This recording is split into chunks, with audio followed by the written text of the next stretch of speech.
Hey, what's going on, everybody? Welcome back once again to Tech of Tomorrow for another edition of Tech News. That's right. So what's going on? We'll check it out.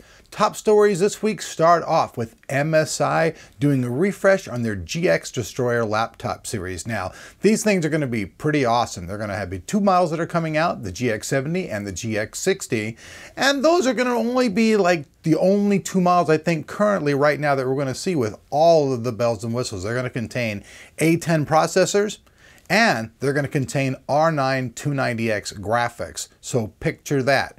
A10, 290X all in a package that's going to be red and black with their Dragon stuff, and it's going to have some really cool stuff. Has their Dragon Gaming Center, the GDC, and this stuff's totally cool. Offers a lot of different options. Things like totally monitoring your computer, telling you when it needs new drivers, how hot it is, what's up with all the stuff about it. Now, the GX70 is going to have a 17-inch monitor. The GX60 is going to have a 15-inch monitor. There's a lot of other specs that are out there, but these things are going to really kick ass. So probably be a little bit pricey, but they're going to be really cool. There's also some other unique things about these things that are coming out as well. So if you guys are interested in this and want to see more information, check out the full story over on our website, www.techoftomorrow.com. At the end of the video, I'll do a roundup and we'll talk about it all, and all the information, like usual, will be down in the description. So what else is going on in the news?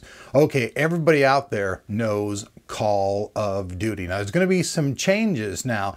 The last time this thing's been going around, they had a bunch of different developers that were involved, but they're going to change things around quite a bit. So let's talk a bit about that. Activision Blizzard has now announced as part of their 2013 Q4 report that one of the largest franchises, Call of Duty, will now be developed in 3-year cycles coming from 3 different developers. Currently, COD has been getting released from 2 alternating developers. Treyarch, who is responsible for World at War and Black Ops 1 and 2, and Infinity Ward, which was responsible for Modern Warfare 1 through 3, and most recently, Ghost. Though several team members left after MW2, while 3 and Ghost were co-developed with Sledgehammer Games. Well, as of now, Sledgehammer Games has graduated to being in control of its own COD series, and will be responsible for the release later this year.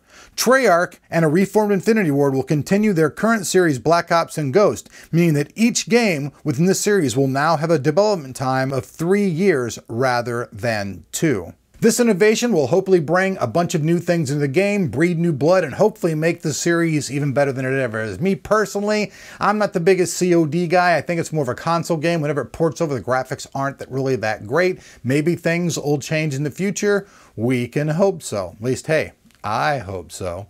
Now, last story up. Chromebook, Chromebox, all these things are hitting the market, and now Asus has their own take and their own product coming out, starting at $179. Asus announced they will be releasing their own take on the Chromebook with 3 different models starting at $179. The Asus Chromebox will allow users to access the Chrome browser and store 100 gigabytes on the Google Drive space, which connects via the dual-band 802.11ab/GN Wi-Fi. All the models will be packed 4.88 by 4.88 by 1.65-inch boxes, a nice little square, and include Intel integrated HD graphics, 2 or 4 gigabytes of DDR3 RAM, 12 gigabyte SSD, HDMI out and DisplayPort out with the option for dual monitors, 4 USB 3.0 ports, 1 LAN port, 1 Kensington lock, Bluetooth 4.0, and a 2-in-1 card reader.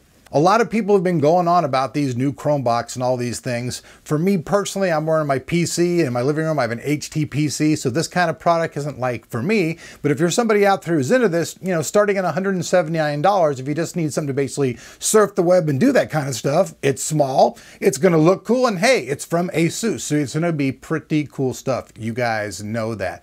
Now, I don't know if you guys happen to be following the channel, but we also did a full review of the brand new Gigabyte WindForce R9 290X card. So if you guys happen to miss that, make sure you guys check that out here back behind me. Like usual, all of these stories are over on our website. We have full articles. So if you guys are interested in feeding your brain more technology and want to check these out, you guys can hop over to the website and do all that. All the information will be down there below that like button, which you can hit if you so feel like doing so and giving us some love. And that's about it, man. I'm Elric. If you're not subscribed, do so. That way you won't miss out on any of the action here on Tech of Tomorrow. Peace out, friends.